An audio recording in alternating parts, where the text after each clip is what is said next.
मी सर्वांनी या सरकारचं अभिनंदन केलं, पण अध्यक्ष महोदय अभिनंदन करत असताना जेव्हा आम्ही जी आर वाचला, त्या जी आर मध्ये ज्या त्रुटी आहेत त्या बघितल्या, त्यानंतर आम्हाला अध्यक्ष महोदय असं वाटतं की हे कर्जमाफी नसून कुठेतरी ही योजना कर्ज वसुलीची आहे. पुण्यश्लोक अहिल्यादेवी होळकरांचं नाव दिलं त्यासाठी आम्ही या सरकारचं अभिनंदन करतो, कारण का त्यांचं कार्य शेतीच्या बाबतीत, महिला सबलीकरणाच्या बाबतीत, धर्मविस्ताराच्या बाबतीत खूप मोठं होतं. पण अध्यक्ष महोदय, एवढ्या मोठ्या महामानवाचं नाव तुम्ही या योजनेला दिलं असेल आणि या योजनेमध्ये तुम्ही अटी टाकत असताल आणि त्या अटीमुळे जर 70% शेतकऱ्यांवर अन्याय होत असेल तर अध्यक्ष महोदय हे आपल्याला पटणारं नाही आणि आपल्या महाराष्ट्राला शोभणारं नाही. अध्यक्ष महोदय, अनेक लोकांनी मला सांगितलं तू रस्त्यावर लढतोय, तू असेल तुझ्याबरोबर इतरही जे तुझे आमदार नेते असतील ते तुम्ही रस्त्यावर लढताय, उपोषण करताय, त्याच्यापेक्षा अधिवेशनामध्ये येऊन बोलायला काय हरकत आहे. अध्यक्ष महोदय, 2023ला मी माझ्या मतदारसंघामध्ये पाण्याचं आवर्तन सोडावं असं तिथं निवेदन केलं होतं, विनंती केली होती या सरकारला, या अधिवेशनाला. आणि अध्यक्ष महोदय, त्याचं उत्तर किती वर्षानंतर आलं तर 3 वर्षानंतर, 2 दिवसापूर्वी मला त्याचं उत्तर आलं.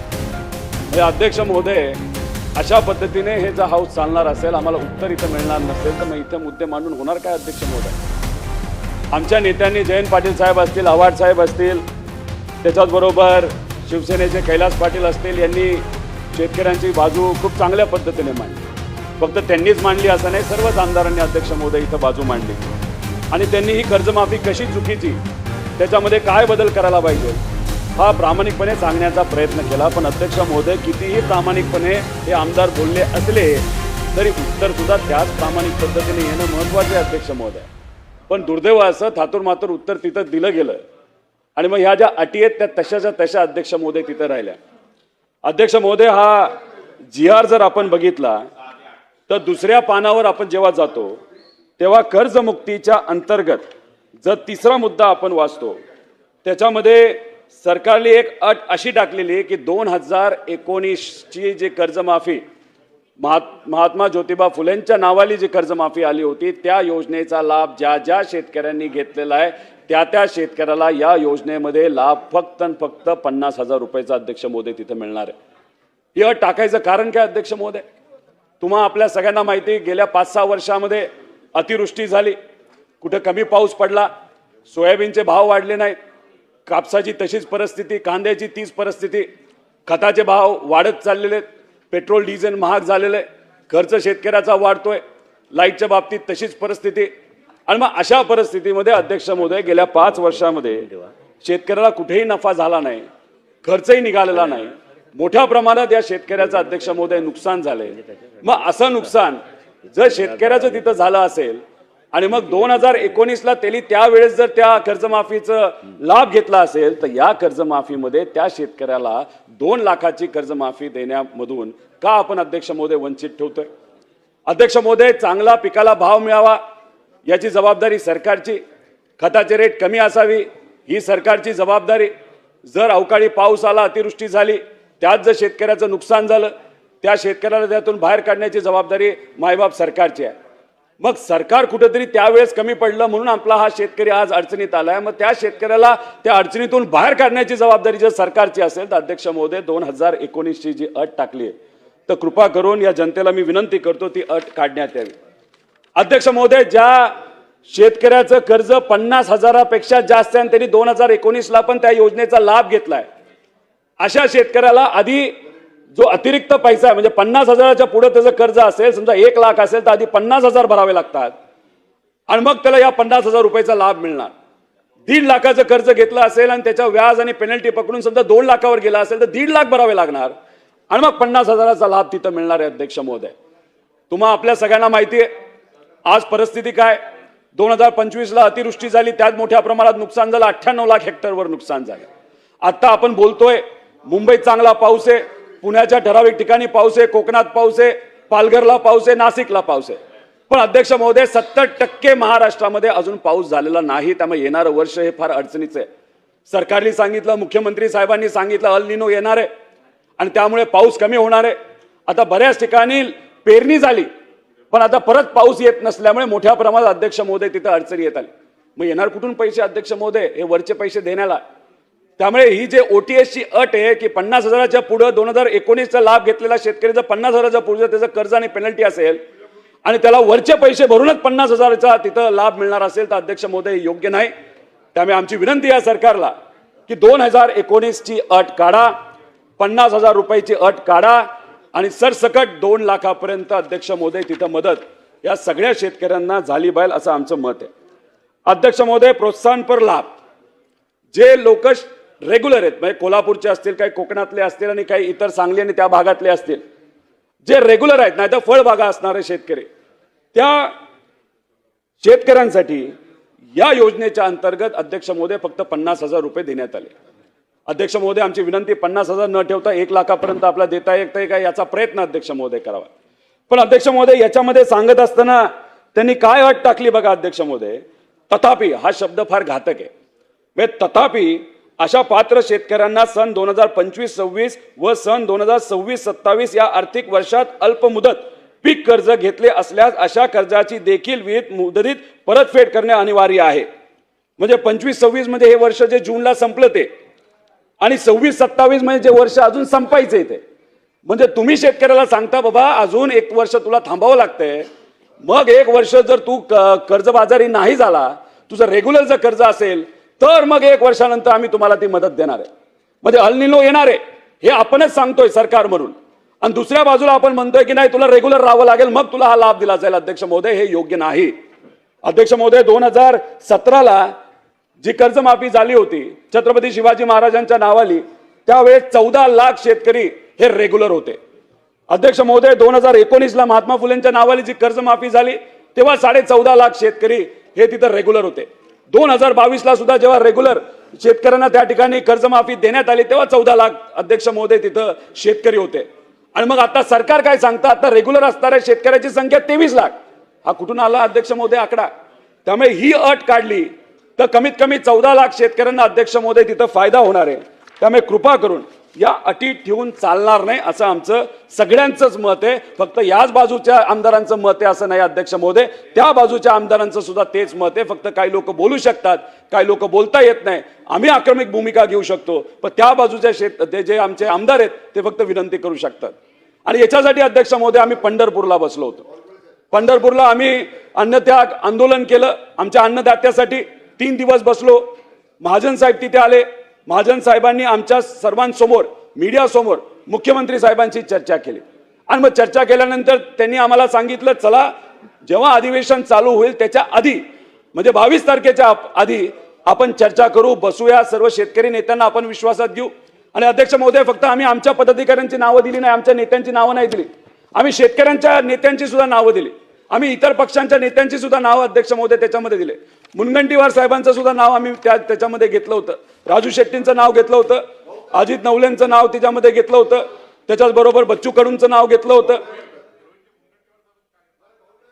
नाही, मी माझं पत्र दिलंय भाऊंचं नाव, कारण का आम्ही अनेक वेळा त्यांना महाराष्ट्रातल्या लोकांच्या बाजूने लढताना तिथं बघितलेलं आहे, म्हणून तुमचं अध्यक्ष महोदय यांचं नाव आम्ही तिथं दिलं होतं. आणि या सगळ्यांचं नाव देत असताना त्यात राजकारण होणे अशी आमची भूमिका होती. अध्यक्ष महोदय, 22 जून पर्यंत आम्ही वाट बघितली, आम्हाला कुठं संदेश नाही, मेसेज नाही, काय नाही. आणि मग त्यानंतर आम्ही छत्रपती संभाजीनगरला गेलो. तिथं जाऊन आम्ही रास्ता रोको केला. दुसरी आमच्याकडे कुठला पर्याय नव्हता, कारण का अधिवेशनामध्ये आमचे नेते बोलत होते पण त्यांना उत्तर थातूरमातूर दिलं जात होतं, कुठेही कॉन्क्रीट उत्तर दिलं जात नव्हतं. आणि मग तिथं परत एकदा महाजन साहेबांचा फोन आला. त्यांनी विनंती केली. बऱ्याच लोकांना तिथं रस्ता अडवल्यामुळे त्रास होत होता म्हणून लोकांचा विचार केला. आम्ही मान्य केलं. आम्ही मुंबईत आलो. मुख्यमंत्री साहेबांना भेटलो. मुख्यमंत्री साहेब होते, महाजन साहेब होते, इतरही सर्व आमदार होते. मुख्यमंत्री साहेबांची चर्चा होत असताना त्यांनी सांगितलं, म्हणजे त्याच्यात आकड्याची चर्चा झाली. त्यांचे वेगळे आकडे होते, आमचे वेगळे आकडे होते. मग त्यांनी सांगितलं एक काम करा, परदेशी समिती जी आहे म्हणजे प्रवीण परदेशींच्या अध्यक्षतेखाली ही समिती केली होती, ज्यांनी हा अहवाल अध्यक्ष महोदय तिथं दिला आणि याच्यावर या सरकारने कर्जमाफी दिली. मग अध्यक्ष महोदय आम्ही म्हणलो ठीक आहे, प्रवीण परदेशी साहेबांना आम्ही तिथं जाऊन भेटतो. आणि मग प्रवीण परदेशी साहेबांना आम्ही भेटलो. त्यांना पत्र दिलं की आमचे काही आमदार आपल्याला भेटू इच्छितात आणि आपण त्या बाबतीतली चर्चा करूया. आमच्याकडे जे काही पुरावे आहेत, जे आकडे आहेत, आपण ओपन चर्चा करू, मार्ग काढून सरकारने त्या बाबतीतली घोषणा या अधिवेशनामध्ये करावी. आणि मग ती विनंती केल्यानंतर अध्यक्ष महोदय हे मी पत्र आपल्याला दाखवतो. त्यांनी हे पत्र काढलं, आम्हाला सांगितलं अशा पद्धतीची बैठक 8 तारखेला आपण ठेवलेली आहे. आणि मग आम्ही तिथं गेलो. 10:30ची बैठक होती, आम्ही 10लाच गेलो. इतर अधिकारी आले, पण दुर्दैव असं प्रवीण परदेशी साहेब तिथं नाही आले, त्यांना काहीतरी महत्वाचं काम निघालं. आणि मग मला तिथं बसणाऱ्या अधिकाऱ्यांनी असं सांगितलं की त्यांना कुणीतरी सांगायला लावलं की ही जी समिती आहे ज्यांनी हा अहवाल त्या ठिकाणी दिलेला आहे, आता ती बरखास्त झाली, आता त्यांच्याकडे भेटून काही फायदा नाही. मग अध्यक्ष महोदय, आम्हाला का सांगितलं त्यांना जाऊन भेटायला? अध्यक्ष महोदय, इथं आम्ही कुठलंही राजकारण न करता प्रामाणिकपणे काय प्रयत्न करतोय की चर्चेतून कुठेतरी या 70% शेतकऱ्यांना तिथं अध्यक्ष महोदय न्याय मिळाला पाहिजे. अध्यक्ष महोदय, त्याच्याच बरोबर आम्हाला हा कागद हाती आला. हा कागद कुठला आहे तर कॅबिनेटमध्ये एक नोट त्या ठिकाणी सर्क्युलेट केली गेली होती. अध्यक्ष महोदय, जेव्हा हा निर्णय घेतला जात होता तेव्हा सर्व मंत्र्यांना ही नोट दिली गेली होती. त्या नोटवर अध्यक्ष महोदय काय लिहिलंय, परत तथापि, म्हणजे हा शब्दच एकदम डेंजरस आहे आणि भीतीदायक आहे असं आम्हाला वाटायला लागलं. तथापि सदर योजनेअंतर्गत प्रस्तावित केलेले अपात्रतेचे निकष लागू केल्यामुळे तसेच पात्र शेतकऱ्यांच्या थकीत कर्जावर संबंधित व्यापारी बँकेकडून काही प्रमाणात सूट हेअरकट देण्यात येणारे असल्यामुळे सदर योजनेसाठी त्यापेक्षा कमी प्रमाणात निधी लागण्याची प्राथमिक अंदाज आहे. म्हणजे मुद्दामून या अटी टाकल्यात का? या नोटचा तोच अर्थ निघतो की या अटी मुद्दामून टाकण्यात आल्या ताकी तिथं असणाऱ्या शेतकऱ्याला जास्त मदत नाही झाली पाहिजे. 35,000 कोटीची घोषणा अध्यक्ष महोदय झाली, पण या अटीचा आम्ही अभ्यास केल्यानंतर आम्हाला असं वाटतं की 12-13 हजार कोटीपेक्षा जास्त मदत होऊ शकणार नाही आणि 36 लाख शेतकऱ्यांवर अध्यक्ष महोदय तिथं अन्याय होणार आहे. त्यामुळे परत एकदा अधिवेशन संपायच्या आधी आम्ही सरकारला विनंती करतो की क्रेडिट तुम्ही घ्या, पण या अटी कृपा करून तुम्ही काढा, नाहीतर येत्या काळामध्ये शेतकऱ्यांच्या खात्यामध्ये जेव्हा तिथं आकडे जातील, जेव्हा तिथं बँकेकडनं आकडे जाहीर होतील, तेव्हा मात्र शेतकरी अध्यक्ष महोदय तिथं शांत बसणार नाही. म्हणजे तो चिडेल ती वेगळी गोष्ट, पण एवढ्या अडचणीच्या काळामध्ये आमच्या शेतकऱ्याला मदत केली पाहिजे असं आमच्या अध्यक्ष महोदय आमच्या सगळ्यांची भावना आहे. पण अध्यक्ष महोदय, आम्ही जेव्हा हा अहवाल वाचत होता, प्रवीण परदेशी साहेबांच्या अध्यक्षतेखाली हा अहवाल जेव्हा केला गेला, हा अहवाल त्या ठिकाणी देण्यात आला, आम्ही हा वाचला. अध्यक्ष महोदय, याच्यामध्ये एक शब्द अतिशय वाईट वापरला गेलाय आणि तो शब्द ऐकल्यानंतर फार तळपायाची आग मस्तकात अध्यक्ष महोदय त्या ठिकाणी गेले. अध्यक्ष महोदय, या अहवालामध्ये काय लिहिलंय? या अहवालामध्ये असं लिहिलेलं आहे की तो शब्द होता नैतिक धोका. नैतिक धोका म्हणजे ज्या शेतकऱ्यांनी 2019ला कर्जमाफीचा लाभ घेतलाय अशा शेतकऱ्यांना परत एकदा आपण कर्जमाफी दिली तर तिथं नैतिक धोका होऊ शकतो. म्हणजे शेतकऱ्याच्या नैतिकतेवर आपण जायला लागलो अध्यक्ष महोदय. मगाशी जसं मी बोललो, शेतकऱ्याला जगवण्याची जबाबदारी सरकारची आहे, अडचणी आल्या तर अडचणी सोडवायची जबाबदारी सरकारची आहे. आणि अशा पद्धतीने आपण जर अध्यक्ष महोदय नैतिकतेवर, शेतकऱ्याच्या नैतिकतेवर तिथे येत असेल तर अध्यक्ष महोदय हे योग्य नाही. आणि हा जो अहवाल आहे ना, हा अहवाल अधिकाऱ्यांनी दिला असला तरी प्रत्येक मंत्र्यांनी अध्यक्ष महोदय तो वाचलाय, कॅबिनेटमध्ये तो चर्चेत आलेला आहे. आणि मग कॅबिनेटमध्ये सर्व लोकांनी हा वाचला असताना हा नैतिक धोका म्हणजे या शेतकऱ्यांकडनं आपला नैतिक धोका आहे हा शब्द अध्यक्ष महोदय कितपत योग्य आहे? त्यामुळे कुठं ना कुठेतरी हे शेतकऱ्याची थट्टा या आपल्या अहवालाच्या माध्यमातून अध्यक्ष महोदय केली जाते असं आमच्या सगळ्यांचं मत आहे. त्यामुळे आम्हाला हाच प्रश्न इथं विचारायचा आहे. 2019 मध्ये कर्जमाफी घेतलेल्या 32 लाख शेतकऱ्यांवर जो आता या ठिकाणी अन्याय होणार आहे, म्हणजे त्यांची नैतिकता आपण तिथं काढत आहोत का? त्याच्याच बरोबर गेल्या वर्षी मोठ्या प्रमाणात पाऊस अध्यक्ष महोदय झाला होता. 92 लाख हेक्टर जमीन ही पाण्याखाली होती. शेतकऱ्याचं खूप मोठं नुकसान झालं होतं आणि त्यात जो आमचा शेतकरी अडचणीत आला त्याच्या नैतिकतेवर तुम्ही जाणार आहे का? सोयाबीनचा आपण भाव देऊ शकलो नाही, कपाशीला भाव देऊ शकलो नाही, कांद्याला भाव देऊ शकलो नाही, मग आपण शेतकऱ्याच्या नैतिकतेवर तुम्ही तिथं जाणार आहे? खताचे भाव वाढत चाललेत, पेट्रोल डिझेलचे भाव वाढत चाललेत, परवडत नाही अध्यक्ष महोदय, मग आपण नैतिकतेवर जाणार आहोत? तर हा शब्द अध्यक्ष महोदय योग्य नाही. कुठे ना कुठेतरी आपण शेतकऱ्याची अशा पद्धतीने थट्टा करत असो तर हे या महाराष्ट्राला अध्यक्ष महोदय शोभणार नाही. अध्यक्ष महोदय, हा प्रस्ताव आम्ही वाचला. हा प्रस्ताव वाचत असताना या प्रस्तावामध्ये अधिकाऱ्यांनी काय प्रस्तावित केले? या प्रस्तावामध्ये अधिकाऱ्यांनी प्रस्तावित केले की प्रस्तावित योजना अल्प मुदत, मध्यम मुदत, दीर्घ मुदत कृषी कर्जांना लागू असेल.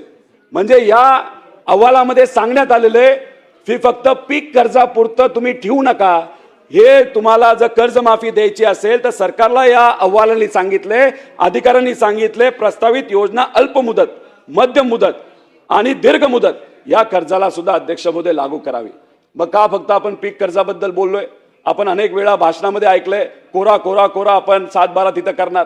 तर मग ह्या अधिकाऱ्यांनी जो अहवाल इथं दिलाय ते तसंच तसं मान्य केलं असतं तर मला असं वाटतं 1.5 कोटी शेतकऱ्यांना अध्यक्ष महोदय याचा फायदा झाला असता. अध्यक्ष महोदय, याच्यामध्ये बघा, एक अट म्हणजे एक गोष्ट या अहवालाने जी सांगितली या सरकारने मान्य नाही केली, पण दुसऱ्या बाजूला अध्यक्ष महोदय आपण जर बघितलं तर प्रोत्साहन अनुदान देताना या अहवालामध्ये अधिकाऱ्यांनी एवढंच सांगितलं होतं 22-23, 23-24, 24-25. पण अध्यक्ष महोदय, या अहवालाने फक्त हे 3 वर्ष सांगितले असताना कॅबिनेटमध्ये अशी काय चर्चा झाली तर त्याच्यामध्ये 25-26 आणि 26-27 या अहवालात नसताना सुद्धा कॅबिनेटच्या बैठकीमध्ये हे 2 वर्ष टाकण्यात आले. कोणाच्या डोक्यातून हा मुद्दा आला अध्यक्ष महोदय? कोणाच्या चर्चेतून आला अध्यक्ष महोदय? म्हणजे आपण फक्त काही गोष्टी जाहीर करायच्या, मदत नाही मिळाली तरी चालेल असं कुठेतरी दृष्टिकोन अध्यक्ष महोदय ही योजना देताना तिथं डोक्यात ठेवलेलं आहे असं अध्यक्ष महोदय तिथं वाटतं. त्यामुळे कृपा करून आपल्याला विनंती, आपल्या माध्यमातून सरकारला विनंती, अनेक मोठे नेते इथे बसलेत, कर्जमाफी योजना करत असताना सरसकट असावी, 2 लाखापुरती असावी, बिना अट त्याच्यामध्ये असावी आणि आमच्या या शेतकऱ्याला, अन्नदात्याला न्याय द्यावा अशी विनंती अध्यक्ष महोदय इथं देतो. अध्यक्ष महोदय, अजून एक महत्त्वाचा विषय इथं मांडतो. आम्ही आमच्या आंदोलनामध्ये पीक विम्याबद्दल बोललो. इथं पण अनेक आमदारांनी पीक विम्याबद्दल चर्चा केली. गेल्या अधिवेशनामध्ये सुद्धा आम्ही सर्वजण मुद्दा मांडत होतो की तुम्ही 4 ट्रिगर जे काढलेत ते कृपा करून काढू नका, त्याची त्या शेतकऱ्याला तिथं मदत होणार नाही. 2025चा अतिवृष्टी होण्या अगोदर आम्ही हे बोलत होतो. अतिवृष्टी झाली आणि अतिवृष्टी होऊन सुद्धा शेतकऱ्याला दुर्दैवाने त्याचा तिथं फायदा नाही झाला अध्यक्ष महोदय. अध्यक्ष महोदय, ते 4 ट्रिगर काढल्यामुळे हजारो कोटी रुपयाचा नुकसान हे तिथं शेतकऱ्याचं झालेलं आहे. म्हणजे फक्त 2025च्या बाबतीत बोलायचं झालं तर आदरणीय मुख्यमंत्री साहेबांनी स्वतः सांगितलं होतं की 17,000 रुपये हेक्टरी शेतकऱ्याला तिथं या पीक विमा कंपनीकडनं अध्यक्ष महोदय मिळणार. आणि त्याचा आकडा आम्ही जेव्हा काढला 16,000 कोटी रुपये शेतकऱ्याला या महाराष्ट्रामध्ये मिळायला पाहिजे होते अतिवृष्टीमुळे झालेल्या नुकसानामुळे. पण जेव्हा आत्ताचा आकडा आम्ही बघतो 1,200 कोटीचा अध्यक्ष साहेब तिथं पुढे गेलेला नाही. त्यामुळे हे 4 ट्रिगर काढून उलट शेतकऱ्याचं खूप मोठं नुकसान अध्यक्ष महोदय तिथं झालेलं आहे. त्यामुळे हे 4 ट्रिगर परत एकदा आणावेत. त्यात काही लोक चोरी करत असावेत, काही जिल्ह्यांमध्ये, काही तालुक्यामध्ये, त्यांना तुम्ही पकडा, जेलमध्ये टाका, पण त्या 1% लोकांमुळे 99% शेतकऱ्यांचं नुकसान करू नका, एवढी मात्र तिथं मी आपल्याला विनंती करतो. अध्यक्ष महोदय, आता कहर झाला बघा. आता जे काही शेतकरी आता स्वतःच्या खिशातून पैसे देऊन पीक विमा भरताय, सध्या राज्यात खरीप हंगाम 2026चे पीक विमा अर्ज भरण्याची प्रक्रिया सुरू झाली. अर्ज सबमिट करताना टर्म्स अँड कंडिशनचा अभ्यास केला. त्या टर्म्स अँड कंडिशनच्या मध्ये एक कंडिशन अशी आहे, म्हणजे बावनकुळे साहेबांना विनंती करतो, हा मुद्दा महत्वाचा आहे. त्याच्यामध्ये शेतकऱ्यांकडनं याच्यावर सह्या घेत आहेत. त्याच्यात मी कुठलेही पीक कर्ज किंवा केसीसी म्हणजे किसान क्रेडिट कार्ड घेतलेले नाही आणि तसे जर आढळून आल्यास पीक विम्याचा अर्ज बाद केला जाईल. म्हणजे शेती कशी करायची? कर्ज घ्यायचं नाही का?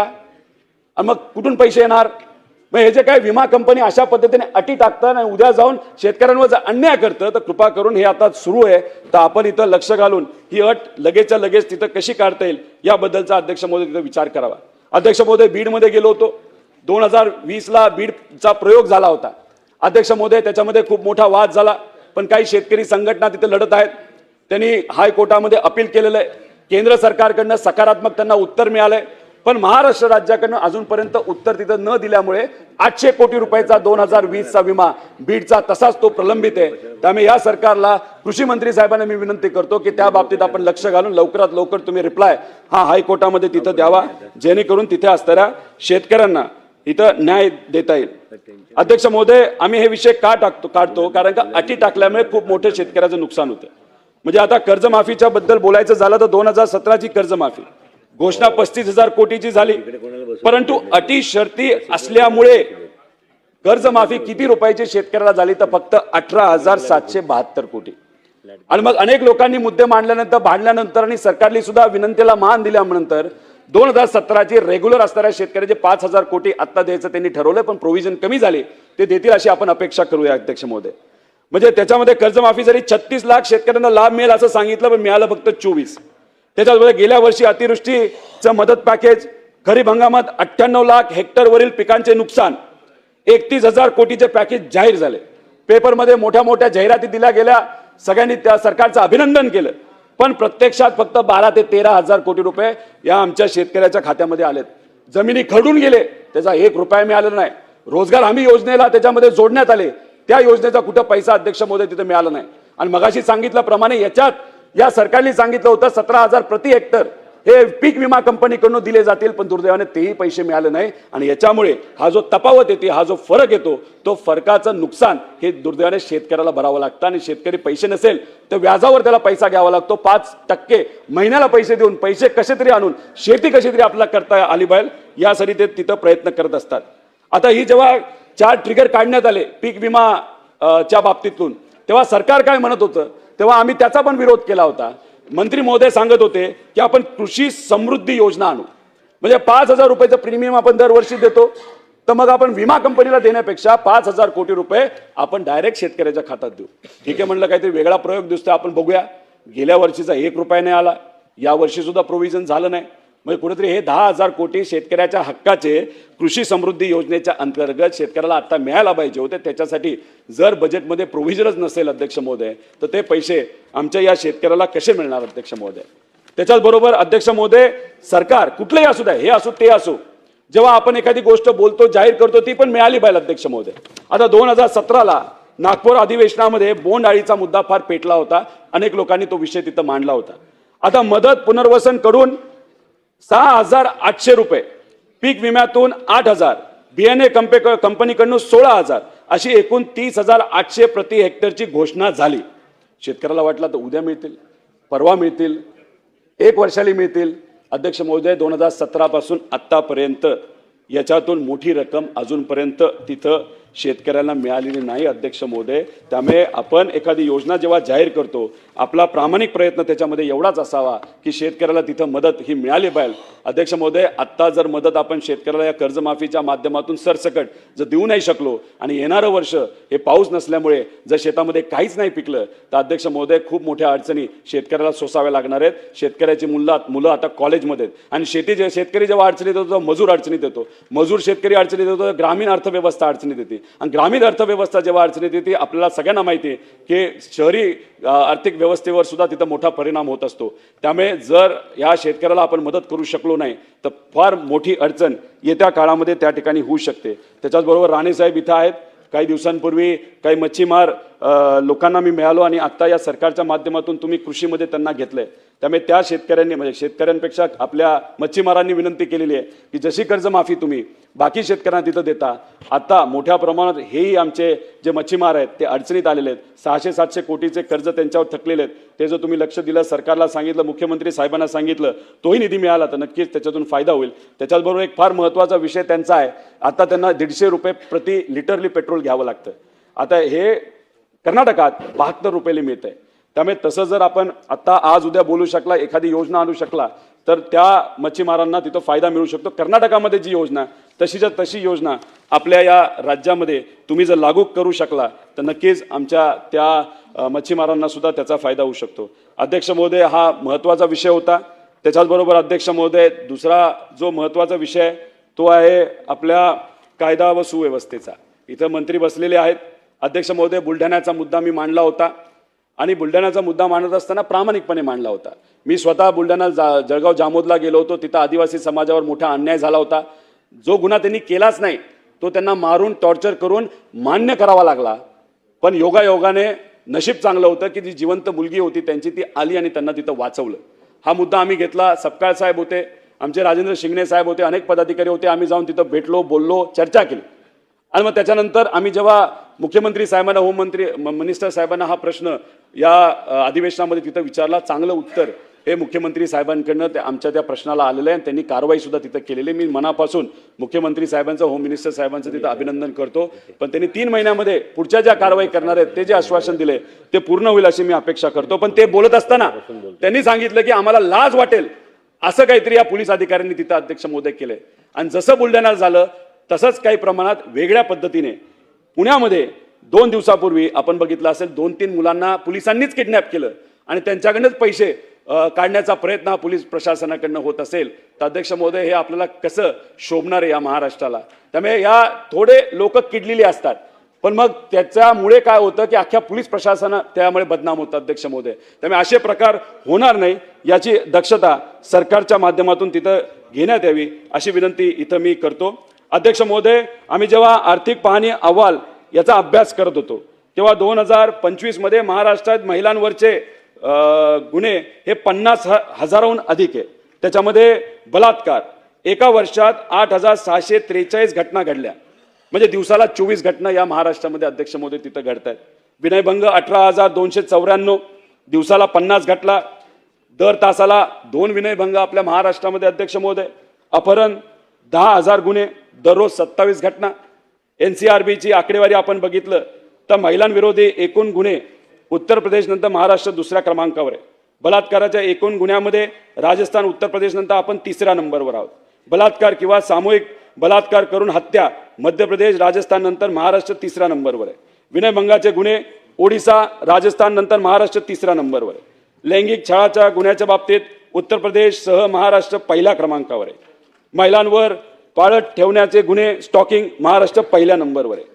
म्हणजे हे सगळे आकडे वाचल्यानंतर खरंच वाईट वाटतं अध्यक्ष महोदय आणि ह्याच्यात खरंच काहीतरी आपल्याला करायला पाहिजे. विकासाच्या बाबतीत आपला राज्य भारतात 1 नंबर आहे हे आम्हाला ऐकायचं आहे अध्यक्ष महोदय.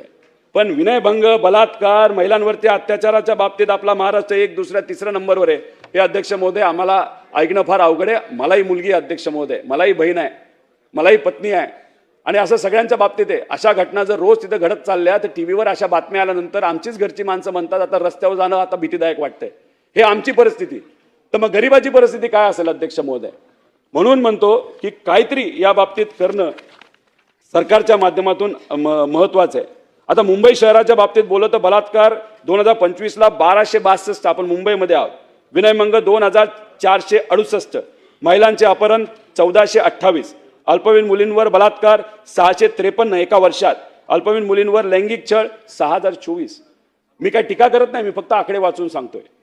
याच्यावर आपल्याला काहीतरी करता आलं पाहिजे. शक्ती कायदा आपल्याला आणता येईल का, अजून काही कडक करता येईल का याचा विचार अध्यक्ष महोदय सरकारच्या माध्यमातून तिथं झाला पाहिजे. नसरापूरची चर्चा इथं झाली. मुख्यमंत्री साहेबांनी होम मिनिस्टर साहेबांनी उत्तर दिलं. मी सरकारचं अभिनंदन करतो. त्याच्याबरोबर तिथे असणारे गिल साहेब असतील जे SP आहेत त्यांचं अभिनंदन करतो. जे लोक या लहान मुलींना न्याय देण्यासाठी इन्व्हॉल्ड होते त्याच्यामध्ये ते लक्ष देऊन होते फार जज पासून त्या वकिलापर्यंत त्यांचं खरंच मी मनापासून इथं आभार व्यक्त करतो. पण सुरुवातीला ती घटना जर घडली नसती तर कदाचित ते जास्त उचित ठरू शकलं असतं. पण दुर्दैवाने ती घटना घडली. त्यात 4 वर्षाच्या मुलीवर लैंगिक अत्याचार झाला, रेप झाला आणि दुर्दैवाने तिला त्याच्यामध्ये मारण्यात आलं अध्यक्ष महोदय. पण कमी वेळात दुर्दैवी घटना घडली, कमी वेळात त्या मुलीला कुठेतरी न्याय मिळाला अध्यक्ष महोदय. पण एका विषयामध्ये अभिनंदन करून होत नसतं अध्यक्ष महोदय. अनेक असे विषय आहेत की ज्याच्यामध्ये सरकारकडनं लक्ष देण्याची जरूरत आहे. मी अशा बऱ्याच जिल्ह्यांमध्ये तालुक्यांमध्ये तिथं गेलो ज्याच्यामध्ये चाकणमध्ये घडलेली घटना असेल, पालघर असेल, पर्वती असेल, अकोला असेल, नसरापूर असेल, पालघर असेल आणि इतरही ठिकाणी मी अध्यक्ष महोदय तिथं गेलो. साताऱ्यामध्ये 13 वर्षीच्या चिमुकल्यावर अत्याचार करून तिला तिथं मारण्यात आलं. पण अध्यक्ष महोदय तिथं लोकांनी उद्रेक केला, सगळे लोक रस्त्यावर आले, आंदोलन झालं, हजारो लोक तिथं आले आणि सरकारकडनं घोषणा झाली फास्ट ट्रॅक कोर्ट. पण अध्यक्ष महोदय 9 महिने झाले त्या पालकांनी अजूनपर्यंत जजचं तोंड सुद्धा बघितलेलं नाही. मग फास्ट ट्रॅक करून काय फायदा. एका केस नसरापूरमध्ये न्याय मिळाला त्या मुलीला. ती मुलगी जेवढी महत्वाची तेवढी साताऱ्याची मुलगी महत्वाची, तेवढीच इतर मुली ज्यांच्यावर अन्याय झाला त्या महत्वाच्या. त्यामुळे कुठं ना कुठंतरी एक ऑडिट केलं गेलं पाहिजे की काय परिस्थिती, कुठं कुठं काय केसेस आहेत, कुठं जज बसत नाही, कुठं दुसरा कुठली तरी अडचण आहे का, अजून काय विषय आहे का, याचं एक ऑडिट सरकारच्या मदतीने लगेच तिथं कसं होईल याचा विचार अध्यक्ष महोदय तिथं झाला पाहिजे. आता जळगावमध्ये मी गेलो. जळगावमध्ये गेल्यानंतर भडगावमध्ये 7 वर्षाच्या अल्पवयीन मुलीवर अत्याचार करून तिच्या डोक्यावर दगड मारला, तिचा मृत्यू त्याच्यामध्ये झाला, तिचा मर्डर झाला अध्यक्ष महोदय. पण अध्यक्ष महोदय ही घटना कधी घडली होती? 3 वर्षापूर्वी. त्यावेळेस मुख्यमंत्री एकनाथ शिंदे साहेब होते, त्यांचा फोन झाला. सरकारने त्यावेळेस फास्ट ट्रॅक कोर्ट लावलं. काय झाले, सोपं झाले, काय पाहिजे फास्ट ट्रॅक कोर्ट लावा. अरे पण 3 वर्ष झालं अजून काहीच नाही ना झालं. त्याच्यामध्ये पहिला जज त्याच्यामध्ये जो दिला गेला होता तो ठाण्यामध्ये पॉस्कोच्या केसमध्ये पैसे घेताना सापडला अध्यक्ष महोदय. हायकोर्टने त्याच्यावर कारवाई झाली. तर कुठंतरी ह्या सगळ्या ज्या केसेस 3-3 वर्ष अध्यक्ष महोदय, ते पालक आता म्हणायला लागले की आमचा न्याय व्यवस्थेचा विश्वास उठून गेलाय, आम्हाला जायचं नाही, येणं जाण्याचं पेट्रोल आम्हाला परवडत नाही, आमच्या मुलीला न्याय मिळाला नाही, आम्ही विसरून जायला तयार आहे, अशी दुर्दैवाने तिथं परिस्थिती आहे. त्यामुळे ह्या सगळ्या विषयांमध्ये मालेगावमध्ये सुद्धा तशीच परिस्थिती आहे. त्याच्यामध्ये बऱ्याच काही मुद्दे अध्यक्ष महोदय आहेत. त्यामुळे या सरकारने म्हणजे कुठंतरी निर्णय आपण घेतोय, पण ते निर्णय स्लो नसून फास्ट असावेत असं आमचं अध्यक्ष महोदय म्हणायचं. त्याच्याबरोबर गृहमंत्री इथं आहेत म्हणून याच्यातली काही आकडेवारी सांगतो. गुन्हा होतो, FIR दाखल होतो, चार्जशीट होते, ट्रायल होते, शिक्षा होते आणि अपील त्याच्यानंतर करायचं असेल तर कुणीतरी तिथं करतं. आता पोलिसांचा भाग हा FIR ते चार्जशीट पर्यंत आहे.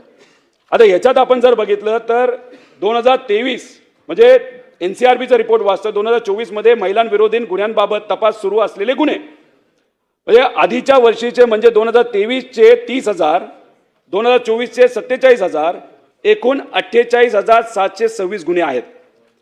आता चार्जशीट दाखल झालेले गुन्हे, चार्जशीट म्हणजे तपास झाला आणि मग पोलिसांनी ती चार्जशीट दाखल करायची असते.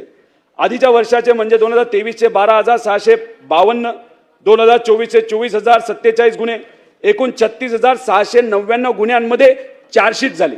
ह्याचा टक्केवारी आपण जेव्हा काढतो तेव्हा अध्यक्ष महोदय 46% फक्त चार्जशीट झाली, म्हणजे तपास पूर्ण झाला. बाकीच्या केसेसमध्ये काय होणार? हे फक्त महिलांच्या बाबतीतले गुन्हे अध्यक्ष महोदय मी सांगतोय. ह्याच्यात तुम्ही जर खोलात गेला तर सगळे जर आपण गुन्हे घेतले तर 6,31,996 गुन्हे आहेत, त्यातले फक्त 2,91,000 ह्याच्यामध्ये चार्जशीट झाले. मग पोलीस करतात काय अध्यक्ष महोदय? म्हणजे ह्या सगळ्या गोष्टींकडे पोलीस प्रशासन म्हणून, होम मिनिस्टर म्हणून आपल्याला तिथं लक्ष देण्याची जरूरत आहे, नाहीतर गरिबांना कधीच न्याय मिळणार नाही.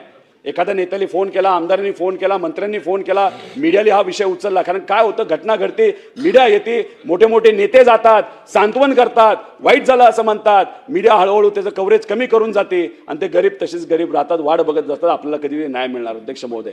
त्यामुळे ह्या सगळे जे काही क्रमवारी ती तशी होऊ नये आणि न्याय मिळाला पाहिजे या भूमिकेतून अध्यक्ष महोदय याच्यामध्ये आपल्याला लक्ष घालावं लागेल.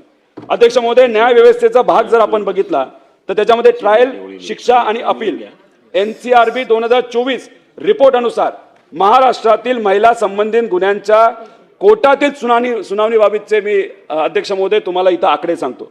2023च्या शेवटी कोर्टातील प्रलंबित प्रकरणे 2,93,000, 2024 मध्ये कोर्टात नव्याने दाखल झालेली प्रकरणे 36,699, कोर्टासमोर महिलांच्या गुन्ह्यांच्या बाबतीत कोर्टासमोरील एकूण प्रकरणं 3,29,707, 2024च्या शेवटी सुनावणी पूर्ण झालेली प्रकरणे 13,348. म्हणजे किती टक्के केसेसमध्ये सुनावणी पूर्ण होती? 4%. बाकी 96%चं काय? बेजार झालेत लोक. तिथं जजला आपलं त्या ह्याला लॉयरला भेटून सारखं कोर्टात जाऊन, कोर्टात गेल्यानंतर तारीख लागत नाही, दुसऱ्या दिवशीची तारीख येते, नुसता खर्च करून पेट्रोल डिझेल ह्याच्यावर. अध्यक्ष महोदय, म्हणून कुठं ना कुठेतरी या सगळ्या विषयांमध्ये लक्ष हे सरकारकडनं दिलं गेलं पाहिजे.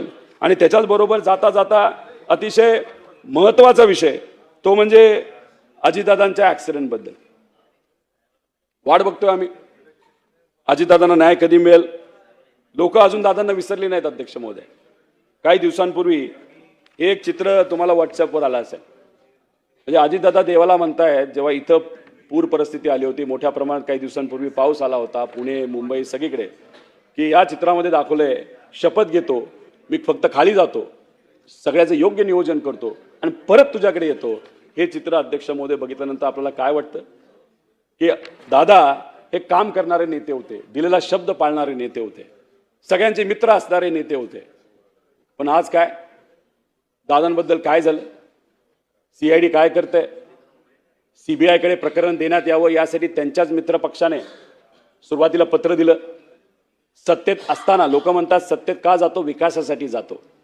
सत्तेत आहेत, सत्तेत असताना त्यांना स्मरणपत्र द्यावं लागलं त्यांच्याच मित्र पक्षाला, काय की CBI कडे प्रकरण द्या.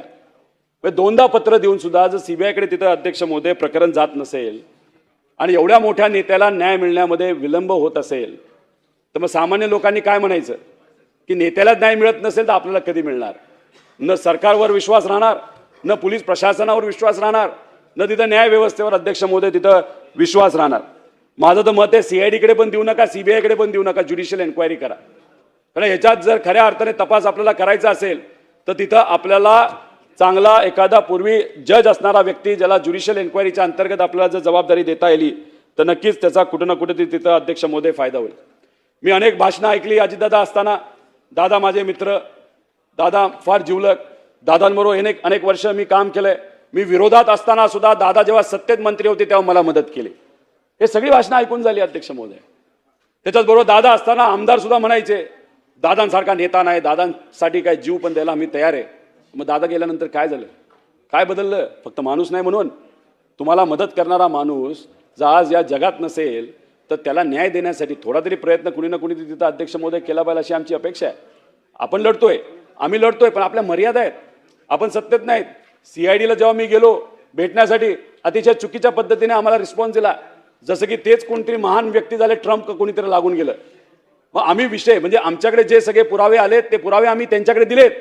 हां, काही पुरावे आम्ही आमच्याकडे ठेवलेत, कारण का जे दिलेत त्याच्यावर जर ते काम करत नसतील आणि उद्या जर थातूर मातूर रिपोर्ट त्यांनी दिला तर रिपोर्ट योग्य आहे का नाही हे दाखवण्यासाठी आमच्याकडे पण काही पुरावे त्या ठिकाणी अध्यक्ष महोदय ठेवावे लागतील.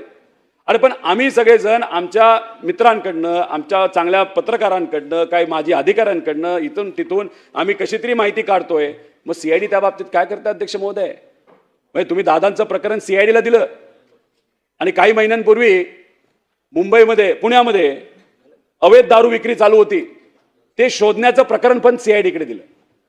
म्हणजे अजितदादांसारखा मोठा नेता जो आज आपल्यात नाही त्यांच्या बाबतीत काय झालं ही शोधण्याची जबाबदारी सीआयडीकडे.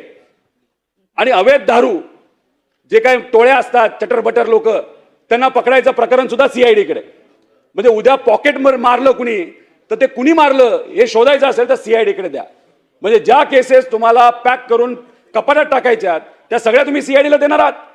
अहो, काही दिवसांपूर्वी लॉक घेऊन गेलो, त्यानंतर ते पळायला लागले. आता दरवेळेस काय लॉकच घेऊन जायचं का आणि खरंच कुलूप लावून टाकायचं का अध्यक्ष महोदय? न्याय कधी मिळणार दादांना अध्यक्ष महोदय? 25 मार्च 2026ला अंतिम आठवडा प्रस्तावावर उत्तर देत असताना मी तो प्रस्ताव मांडला. उत्तर देत असताना मुख्यमंत्री साहेबांनी उत्तर दिलं, चांगलं उत्तर दिलं. मी त्यांचे आभार सुद्धा व्यक्त केले. ते उत्तरामध्ये काही मुद्दे आपण जर बघितले असेल, अजितदादांची माझ्यासोबत जेवढी मैत्री होती तेवढी दुसऱ्या कोणासोबत नसेल असे सीएम साहेबांनी सांगितलं अध्यक्ष महोदय. मनात शंका ठेवू नका, आकाश पाताळ एक करू, पण कोणाचाही बाप असला तरी त्याला खोदून काढू. सहन नाही करणार. आम्ही काय झालं तरी त्या व्यक्तीला शोधून काढला. हे सगळे वक्तव्य ऐकल्यानंतर आणि अजितदादांचे मित्र असल्यामुळे आणि एक फार प्रभावशाली नेते असल्यामुळे ज्यांची ताकद महाराष्ट्रात आहे आणि दिल्लीत पण आहे आणि कदाचित उद्या यांच्याच सरकारच्या काळामध्ये जर संधी दिली तर फार मोठ्या पदाला ते दिल्लीत जाऊ शकतात. आणि अशा मोठ्या नेत्यांवर आम्ही विश्वास ठेवला. विश्वास ठेवून किती महिने गेले अध्यक्ष महोदय? 2, 2.5, 3 महिने याच्यात निघून गेले. काय झालं? ते म्हणले होते आठवड्याभरात अमित शाह साहेबांना आम्ही भेटणार आहोत आणि त्यांना सीबीआयच्या या प्रकरणाबद्दल आम्ही चर्चा करू. चर्चा झाली का अध्यक्ष महोदय? आम्ही तळमळीने मुद्दा मांडत होतो. एखाद्या वेळेस फोन केला असता, आम्हाला बोलून घेतला असतं, रोहित तू आणि काही आमदारांनी हे मुद्दे मांडलेत, दादांच्या बाबतीत महत्त्वाचे आहेत, चला आपण चर्चा करू, मी भेटून आलो. अरे काहीतरी संवाद साधा. इथं आम्ही राजकारण करत नाहीये, जे काय गोष्टीत आम्ही मांडत चाललेलो आहे. आणि या बाबतीत सुद्धा जर आमच्याकडे बघत असताना अशा दृष्टिकोनातून बघितलं जात असेल, आम्हाला विश्वासच घेतलं जात नसेल अध्यक्ष महोदय, हे योग्य नाही. आम्ही कर्नाटकात जाऊन 0 FIR केला, 0 FIR करून इथं आणला. आणून असं आम्हाला वाटलं की तो एक्सेप्ट केला जाईल. तो एक्सेप्ट न करता फक्त सीआयडीला पाठवला आणि सीआयडीला पाठवल्यानंतर ते म्हणतात तपास आम्ही याच्यावर करणार नाही, आम्ही शहानिशा करू. म्हणजे काय? हे बघा अध्यक्ष महोदय, जर आज कुणीही एखाद्या महत्त्वाच्या पदावर असता आणि महत्त्वाच्या पदावर असताना मित्राचं जर हे दुर्दैवी अशी घटना घडली असती आणि त्यांच्याच परिवारातला एक व्यक्ती माझ्यासारखा नाही तर त्यांचा जवळचा आमदार नाही तर मित्र जर इथं मुद्दे मांडत असेल तर त्यांनी आम्हाला बोलून घेऊन सुरुवातीला पहिल्या दिवशी FIR करायची आहे का? करून टाकली. कोणाकडे दिला? सीआयडीकडे द्यायचं आहे का सीबीआयकडे द्यायचं आहे? टाकून दिलं. चला काय चर्चा झाली ह्याच्यात फॉलोअप व्हायला पाहिजे होतं ना अध्यक्ष महोदय. FIR नाही झाली, सीआयडीकडे दिलं, सीआयडी गप बसले, गार बसले. सीबीआयकडे अजूनपर्यंत प्रस्ताव अध्यक्ष महोदय तिथं गेला नाही. मग शंका येतात ना मनामध्ये की का कुणी काय कारवाई करत नाही, त्याच्या मागे खरंच काय आहे का? कारण मला शंका आहे, मी 100% म्हणू शकणार नाही असंच झालंय. अरे शंका असल्यामुळे शंकेचं निरसन होणं महत्त्वाचं आहे. पण दुर्दैवाने आत्तापर्यंत अध्यक्ष महोदय तिथं कुठेही आमच्या शंकेचं निरसन झालं नाही, त्या तपासामध्ये कुठेही गेलं नाही. AIB तर झोपलंच आहे. 3-4 वर्षापूर्वी ॲक्सिडेंट झाले, त्याचे रिपोर्ट आत्तापर्यंत आले नाही. CIDकडे गेलो तर CID म्हणतं थांबा, AIBचा रिपोर्ट येऊ द्या. का 3 वर्ष थांबायचं? आम्ही एवढे काय दूधखोळे आहोत का? अध्यक्ष महोदय, हे खरंच योग्य नाही. आणि अधिवेशनामध्ये हा परत मुद्दा मी घेणार नाही. नेत्यांसमोर मांडला, TV समोर मांडला, पण अध्यक्ष महोदय अजूनपर्यंत त्याला योग्य असं उत्तर या सरकारकडनं तिथं मिळालेलं नाही. त्यामुळे कुठं ना कुठंतरी नात्यांवरचा विश्वास काही प्रमाणात माझा उडत चाललेला आहे. मैत्रीवर, राजकारणात ते मैत्री खरंच असते का, असं तिथं दुर्दैवाने मला आता प्रश्न पडत चाललेला आहे. का राजकारणामध्ये फक्त देवाणघेवाण असते? आपल्याला सत्य द्यायचं असेल तर मित्राची जरूरत, एखाद्याला निवडून द्यायचं असेल, एखाद्या आमदाराला सेट करायचं असेल तर आपल्या मित्राची मदत. आणि पण मित्र गेल्यानंतर त्याला त्याची मदत कोण करणार? जवळचा व्यक्ती गेला तर त्याला कोण करणार? ज्या व्यक्तीमुळे अनेक आमदार निवडून आले ते सुद्धा त्यातले ठराविकच आज तिथे बोलत आहेत. बाकीचे का बोलत नाही, असे इतके प्रश्न मला तिथं मनाला पडत आहेत अध्यक्ष महोदय, ज्याची उत्तरं मला अजूनपर्यंत मिळालेली नाही. फक्त एकच गोष्ट इथं सांगतो की इथं तर न्याय मिळतच नाही. त्यांच्यावर प्रेम करणारे असंख्य कार्यकर्ते आहेत, असंख्य या महाराष्ट्राचे नागरिक आहेत. आणि आज ते जर असते तर ह्या ज्या काही अडचणी आल्या, कर्जमाफी जी आली त्याच्यात अटी टाकण्यात आल्या, दादा जर असते तर त्यात अटी नसत्या, असा विश्वास अध्यक्ष महोदय तिथं मला आहे. त्यामुळे योग्य वेळ आल्यानंतर मी नक्कीच याच्यावर बोलेल आणि योग्य वेळ आल्यानंतर आमच्याकडे जे पुरावे आहेत तिथे मी तिथं काढेल. पण दादांसाठी आम्ही सर्वजण आमचा लढा सत्तेत नसताना सुद्धा प्रामाणिकपणे अध्यक्ष महोदय त्या ठिकाणी मी करत राहील, एवढंच या ठिकाणी आपल्याला सांगतो. आणि जाता जाता फक्त मी जे मुद्दे मांडले त्यात कृषी कर्जमाफीचा त्या बाबतीत सकारात्मक सरकारने विचार करावा. पीक विम्याचा मुद्दा सुद्धा अध्यक्ष महोदय महत्त्वाचा आहे. लाईटचा मुद्दा तुम्हाला माहितीच आहे, 70% जिथं पाऊस झाला नाही तिथं लाईट कापली जाते, तोही मुद्दा महत्त्वाचा आहे. खताच्या किमती तिथं वाढत चालल्या, तोही मुद्दा अध्यक्ष महोदय तिथं महत्त्वाचा आहे. त्यामुळे कुठं ना कुठेतरी म्हणजे आम्हाला कांद्यासाठी लढावं लागलं, रस्त्यावर यावं लागलं. 3 आंदोलन केल्यानंतर कांद्याचे अध्यक्ष महोदय तिथं भाव वाढले आणि त्यानंतर अर्ध कॅबिनेट दिल्लीला गेलं. अध्यक्ष महोदय, आमचं एवढंच म्हणणे, अडचण आहे तर चर्चा करा, विषय मार्गी लावा. पण तसं अध्यक्ष महोदय तिथं कुठेही होत नाही. आणि जाता जाता एक मुद्दा महाराष्ट्र ग्रामीण बँकेचा अध्यक्ष महोदय मी इथं मांडतो.